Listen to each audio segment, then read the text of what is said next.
Hello, we have a set with three things inside it, A, B, and C. We need to find something called the power set. Let's learn what that means.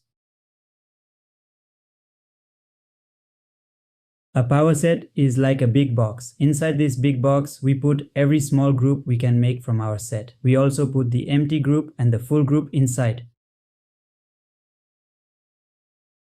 Our set has three things in it, so n is 3. We do 2 times 2 times 2, which gives us 8. That means we need to find 8 small groups. First, we pick nothing from our set. That gives us the empty set. It looks a bit funny, but the empty group is always part of the power set.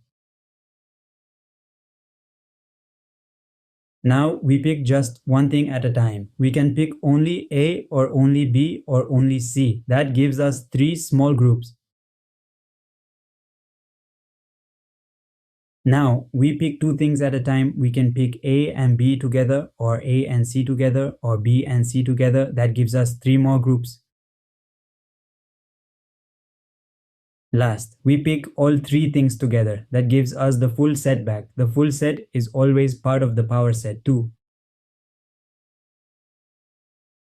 Let's count them all. 1, 2, 3, 4, 5, 6, 7, 8. We found all 8 groups. Now we put them all inside one big set.